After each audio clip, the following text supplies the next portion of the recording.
Hi, everybody. I'm Scott Taylor. And I'm John Mackey. And this is The Huddle. It's our second edition, and today we're live from the beautiful Four Place Sports Bar in downtown Winnipeg, live on Shaw TV. John Mackey, it's been quite a couple of weeks.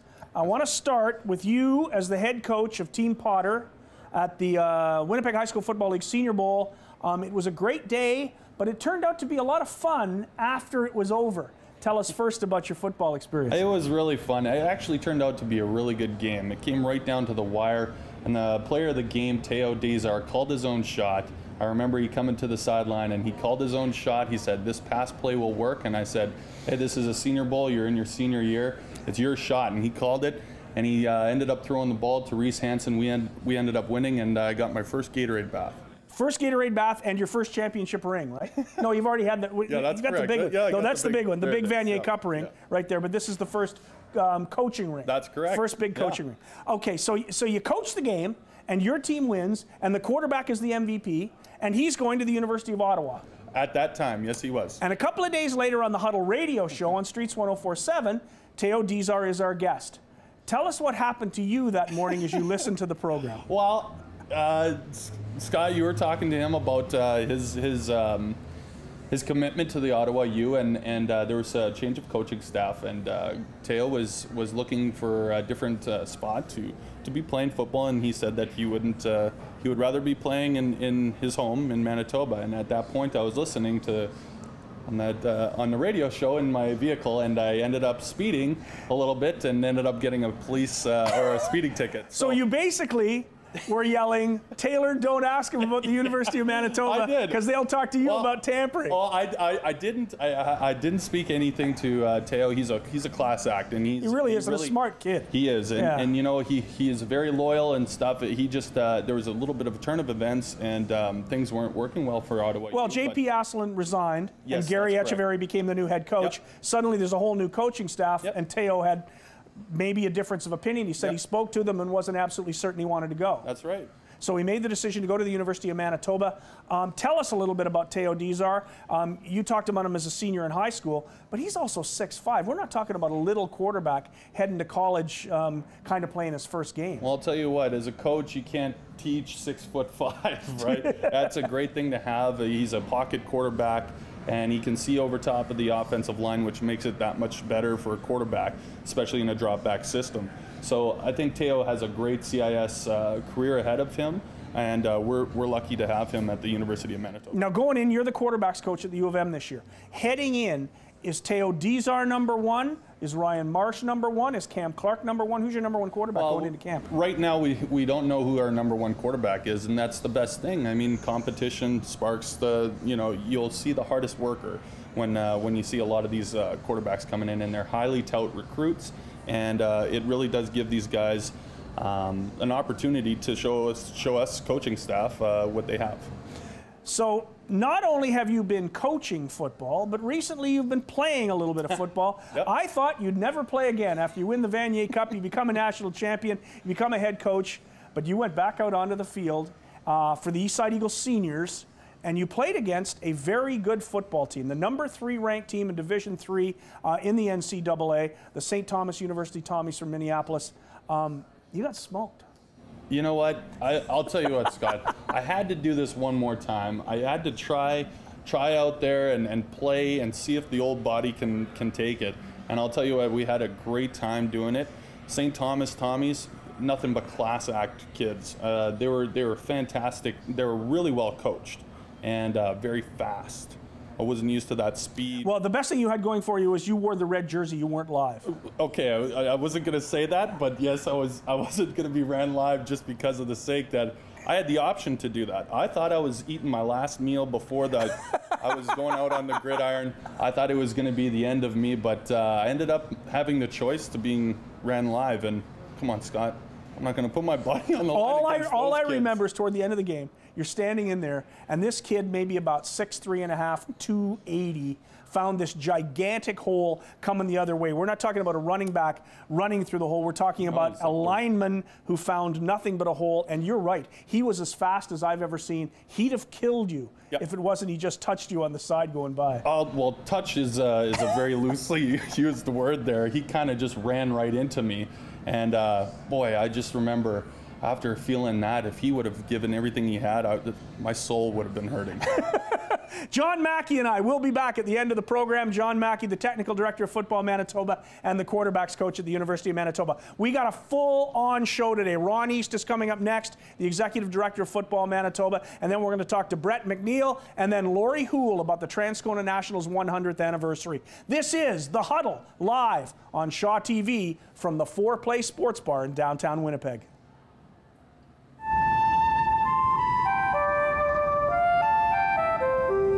Permanent resident of Canada's harshest environment, the polar bear is supremely adapted to its surroundings. But even the largest land carnivore is feeling the effects of climate change. Because the ice is melting earlier each spring, it is more difficult for the polar bear to find its prey. To learn more about the polar bear and discover how you can help protect Canada's wildlife, visit hww.ca. Welcome back to 4 Play Sports Bar in downtown Winnipeg. I'm Scott Taylor. We're on Shaw TV, and this is The Huddle, everything there is to know about football in Manitoba. And I've got a guy with me who has become a very, very good friend, but a guy that maybe a lot of people involved in football or not and want to learn about football might not know very well because he's a wrestler. Honest to goodness, he's a wrestler. This is the new, and you're not new now, you've been around for a few months, but you're still the new Executive Director of Football Manitoba, Ron East. Why are you here? Why did you take this job? Well, as you talked about it, I have a background in elite sports. I was Canadian champion in wrestling, and I've been a phys ed teacher. That's my profession by trade, so sports has always been an important part of my life. I enjoy watching football. I enjoy sports of all kind, and this opportunity came about to come into Football Manitoba and take the great things that were done prior to me and move them into the next level. I love the challenge and I love the sport, so here I am. When you talk about Football Manitoba, I hear a guy whose English isn't his first language. Tell us a little bit about your background. Well, I'm originally from Israel. We moved here to Manitoba in 1982. I graduated from St. John's High School. Go Tigers! And I moved back. Brian Marks would be happy to hear you say that. Yeah, absolutely. Moved back to Israel in 1988. Joined the Israeli Army and was in the Army for 3 years. Left the Army as an officer of logistics. Came back to Canada. Went to university. Got my degree in education, and here we are. So, is there anything you particularly want to do with this association that hadn't been done before? Because football's a pretty strong sport in Manitoba. Yeah, I mean, from the sports side of it, I think the sport's pretty strong. And my mandate and what I wanted to do with the sport is bring it out to the public eye and let people know that football is very strong in the province. Things such as the Huddle show that we're doing right now is an important component of just bringing out awareness to people about amateur football and what amateur football does in the province, and how amateur football is an integral part of our community. So to do that, we have a brand new website coming. We just saw it the other day. It's gonna debut to the world this week. But if you want to find out about, first, what's going on with Football Manitoba, second of all, what's going on with the players and the coaches and the people who run Football Manitoba, we've got the Huddle.co coming. Tell us a little bit about .co, where that came from. Well, the Huddle.co is going to be an online magazine that's going to feature everything to do with amateur football. There's going to be some components about professional football. We have a very strong relationship with the Winnipeg Blue Bombers. We're going to highlight them, of course, on our magazine, as well as with the Manitoba Bison from the University of Manitoba. The .co came out. It's the brand new .com out there in the web world, the internet world. So we just thought it was a good connection. So the Huddle.co will be coming out very shortly. We're also working on redoing our website, footballmanitoba.com. And watch out next couple of weeks also for redrivercup.com, which is going to be the official website of the Red River Cup, which is taking place July 6th through the 14th at the University of Manitoba.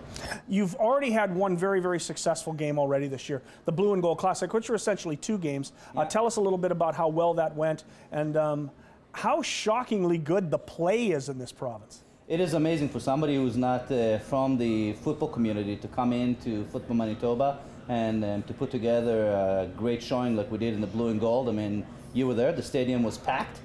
We did have it at the Eastside Eagle. I think it's an excellent venue for that type of amateur football. And the play is spectacular. I mean, these kids can really play, can't they? There were moments that you're forgetting you're watching amateur football. I mean, some of those plays were on a professional level. It was a great, great event, a great venue. We had tremendous feedback from players, from parents, from people who were watching the game.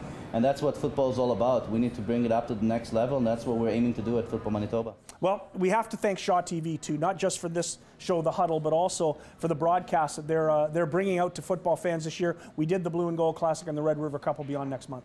Shaw has been a tremendous partner of amateur football and Football Manitoba as a whole. They've been nothing but gracious with us. I mean, today's show is shot all on Shaw equipment that we've been able to borrow. Shaw did a tremendous job with our Blue and Gold event. We're looking forward to having them at the Red River Cup. Anything we need, we just pick up the phone and Shaw is there to accommodate us. It's a tremendous partnership that we hope to see grow and flourish in the years to come. Thanks, Ron East, the new Executive Director of Football Manitoba. We'll see you a lot this year on The Huddle, and you'll read a lot about him on huddle.co. By the way, we're going to come back with Brett McNeil. We're going to talk about a great football clinic in Thompson, and we're also going to talk about Winnipeg football legends. That's all next on The Huddle. Hi, Louis the Lightning Bug here. Now us lightning bugs are experts, see, on safety and electricity. And one thing for sure, and I ought to know, you never fly your kites where power lines go. You never fly your kites where power lines go. Now if you're looking for a tree to climb, you never climb trees near power lines. You never climb trees near power lines. Play it smart, little buddy. Power lines. You gotta play it safe around the power lines. You gotta... Welcome back to the beautiful 4-Play Sports Bar in downtown Winnipeg. I'm Scott Taylor, and with me is a guy who probably is an iconic figure, I would think, in football in Manitoba. Not only a Blue Bomber star, but also a coach, a successful coach at the U of M and at Oak Park High School. You've been around coaching for almost as long as you were around as a player. And now you have so many things going on, it's really hard to keep track of you. But this past weekend, you went up to Thompson, Manitoba, and with Curtis Dolph and with a number of the great coaches from Manitoba, put together a flag football camp for the kids from the north. Tell me about it, Brett. I hear it was a sensational weekend. Well, it was a very, very rewarding experience. I'd rank it up there with being a highlight of my playing and coaching career as far as giving back to the community, as far as working with children who haven't been exposed ever to football, the game, the coaching, the techniques, the skill sets. You know, we were able to go up there and work with a bunch of kids who'd been identified as at-risk kids as far as suicide prevention. And Curtis Dolph took it upon himself, being a social worker up in Thompson, to coordinate this camp. This was the second annual. We had a strong contingent of Bison alumni and players, and Blue Bomber alumni as well. And we gave these kids a couple days of two-a-days, culminating in a round-robin tournament. And I have another championship ring to polish off at home now. So are you actually going to have the ring made? Because I know you've got 4 big ones that make you walk kind of like Well, I'm this. looking for rings at every level. I was 0 for 3 in Grey Cup, so 1-0 in Vanier Cup. We won't laugh about that. 1-0 in Vanier Cup, so that's not It's great to be a one. coach sometimes, isn't it? It is very rewarding. These kids, a lot of them, had never, ever played football before, but I know that you and a number of the other coaches were very impressed with the enthusiasm that they showed. Not only enthusiasm, the coachability, the attention. Kids were engaged. They weren't trying to get out of working hard. We had them, you know, our rule when we cross the line is we run on a football field, and we were enforcing that. There was a lot of discipline from the coaching staff, which was great, but all positive reinforcement. And the most shocking thing to me was the level of athlete. You know, Coach Mackey and Coach Friesen, you know, show these kids how to throw a football, and they're throwing darts and bombs by practice 4. The catching ability, running ability, tackling ability to take, rip those flags off of a ball carrier. And it was all done with an aggressiveness and almost a nastiness that I was really excited about. Now, when you talk about their ability to pick it up quickly, obviously these are kids that didn't have a lot of coaching before, but to you, they were very good athletes. Oh, absolutely. They never played the game of football before, but a true athlete can learn any game, maybe except golf. And, and I mean, you know, like I was speaking with these kids over meal times, and they were telling me, you know, that they're very diverse. They play baseball, they play lacrosse, they play hockey. And, you know, it just takes a little bit of coaching and positive reinforcement.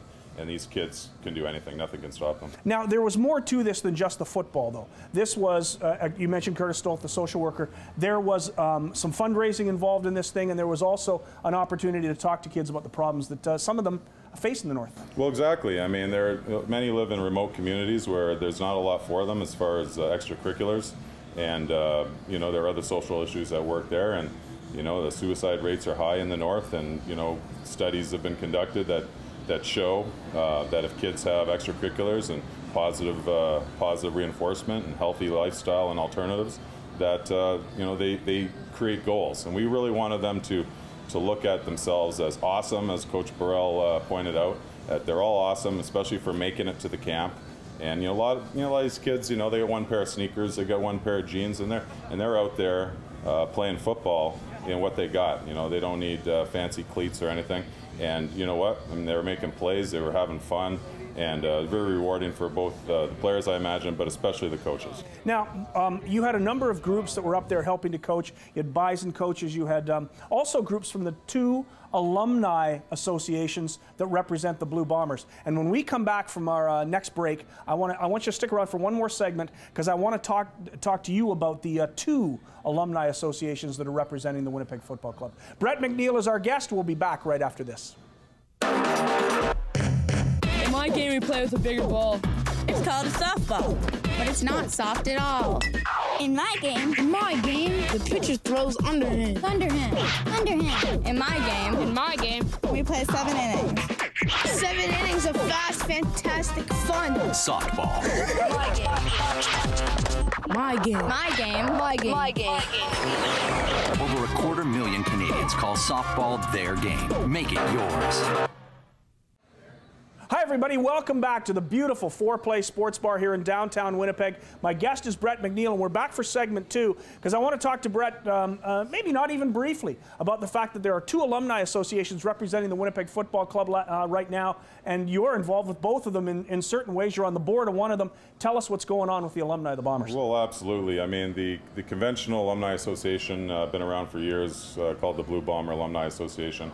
I'm a member of that association, and you know, we do an annual golf tournament. We have a ticket program for alumni, which is really nice. We have autograph opportunities and different things that we like to do. And in 2012, early in 2012, maybe going back a little bit into 2011, Paul Bennett spearheaded a new group of alumni players, including myself, Jason Djokovic, Chris Walby, Stan Mikowas, to name a few.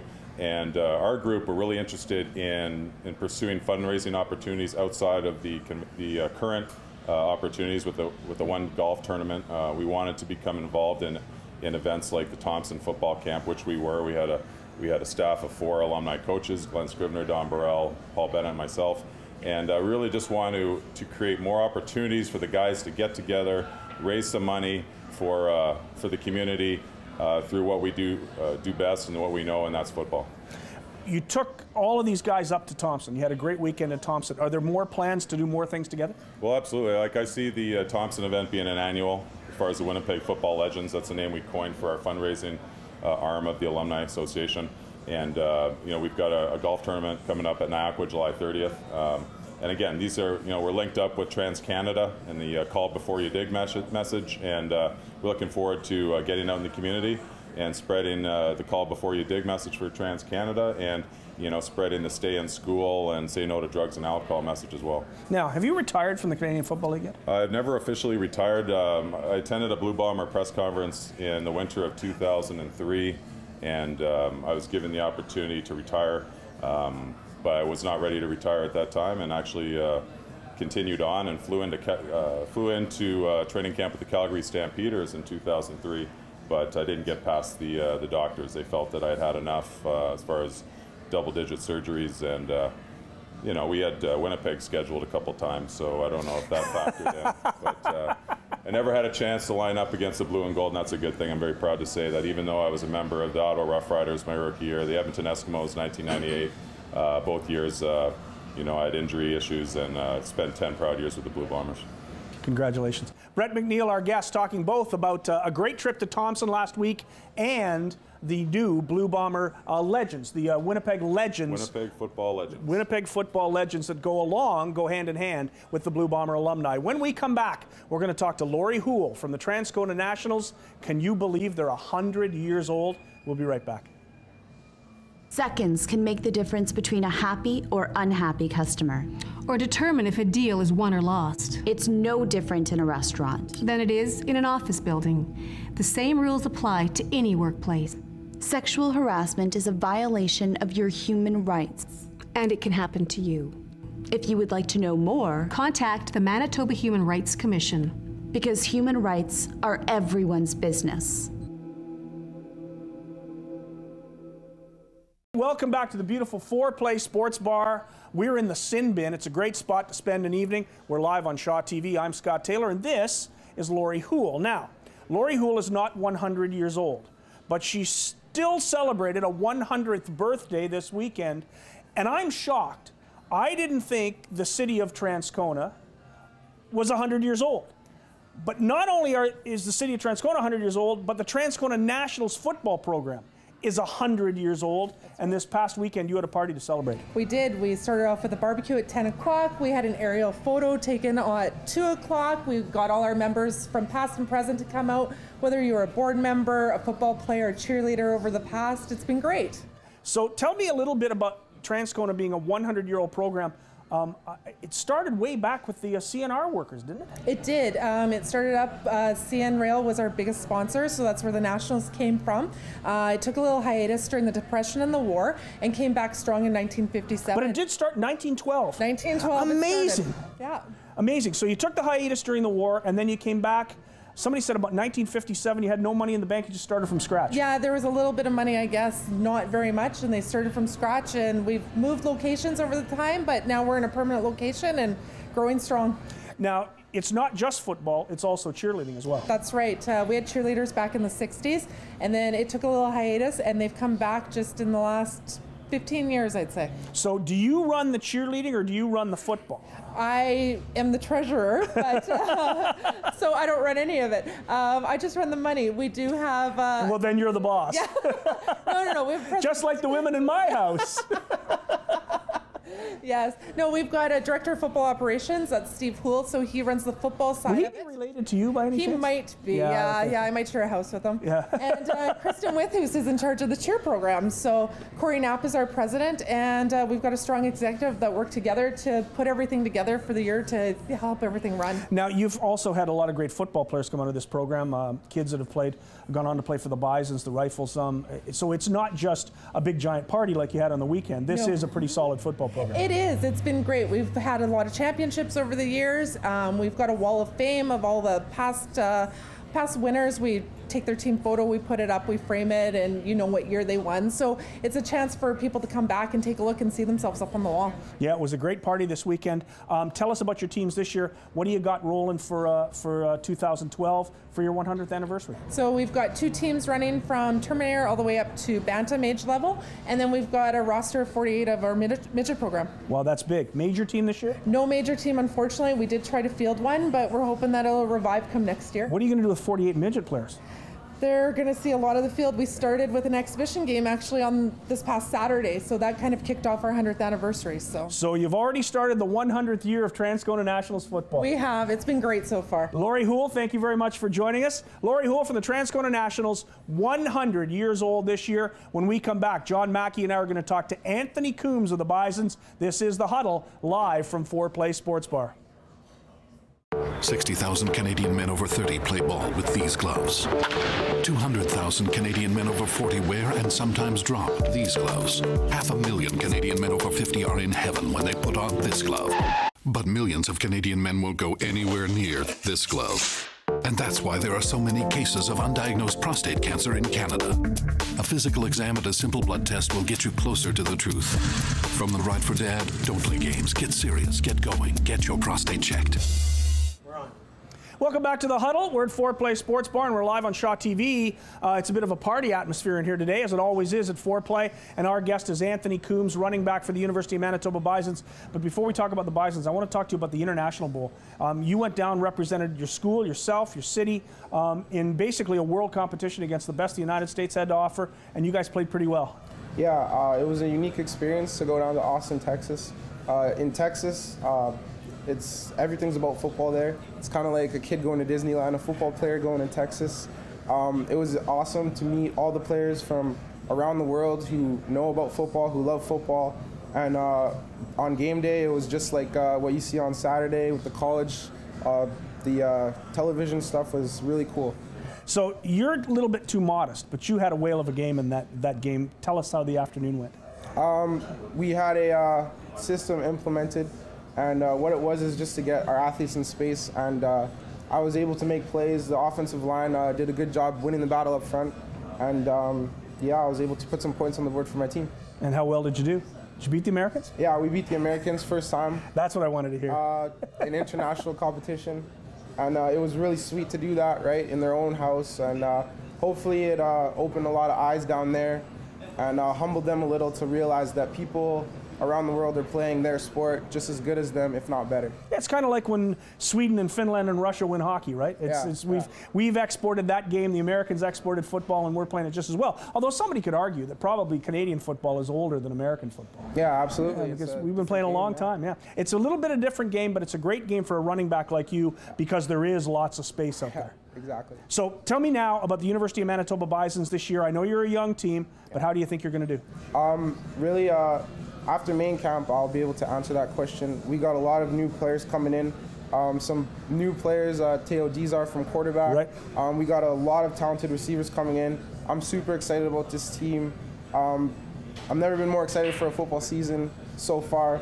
I just really want to get into main camp and perform the best of my abilities. I think this team, the sky's the limit for this team if we can all click together. Now, how much time are you spending in the gym right now? You running? Working out? Yeah, every day right now. Whenever I'm not too sore. It's really hot out, so I don't want to work myself too bad. I still got a long way till camp, but the goal is just to stay in the best shape as possible for camp to start. Now, tell me about your offensive line, because running back owes everything to the guys blocking for him. Do you expect a lot of support this year? Yeah, they're huge. I mean, when I walked into spring camp, I expected, as I got older, the offensive line to get smaller, but they're gigantic. It's a dream right now. I'm so happy with the offensive line. It just makes me more excited for the season. Like I said, the sky's the limit for this team if everything clicks. Now, it's unlikely you're going to get into the new stadium this year. But you are going to get into the new stadium next year. You'll still be a Bison. Is that pretty exciting too? Yeah, it is. You hear so much about the stadium, if it's not going to be ready, when it is going to be ready.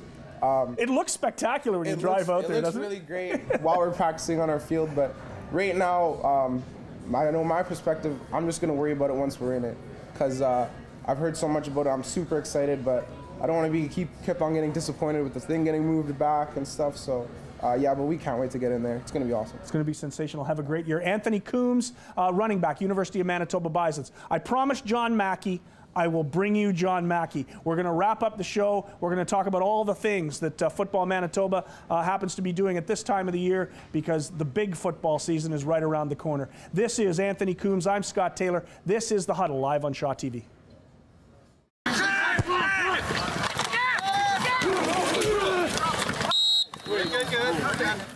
Hi, everybody. Welcome back. We're just about ready to wrap it up. It was a full show today, John Mackey. The Huddle is getting fuller with all sorts of football going on. We're getting so much closer to the start of the Bison season. But you went north with Brett McNeil to do that football clinic in Thompson. You had quite a weekend. Oh, we had a great time, and you know, to see the kids experience football for the first time, and having the Bomber alumni out there was just made it more the experience a lot better for the kids. Now, you work with Ron East. Is he the decent guy we thought he was today, or is it a little tougher in the office? He's the new executive director of You weren't going to say that.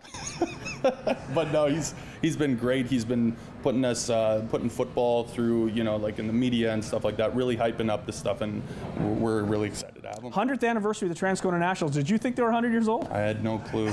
But you know what? The thing is that they run a first-class operation there, and Lori and Steve and everybody, the Knapp family, they've done a great job with Transcona. And Anthony Coombs, one of the great running backs in the country, maybe one of the great running backs in the world, and you get him this year at the U of M. Absolutely. He's a first-class kind of guy, and he's always in the community giving back. He's a Sturgeon Heights grad. We're really excited to have him. John, it was a full show on the Huddle this week. Anthony Coombs, Ron East, Brett McNeil, Lori Houle, thanks so much for all of you for coming up. It's great to be at 4Play Sports Bar, and in 2 weeks when we come back, we'll have a lot more because we're getting closer to the fall season. This is the Huddle, live from 4Play Sports Bar in downtown Winnipeg. That's John Mackey. I'm Scott Taylor. We'll see you again in a couple of weeks.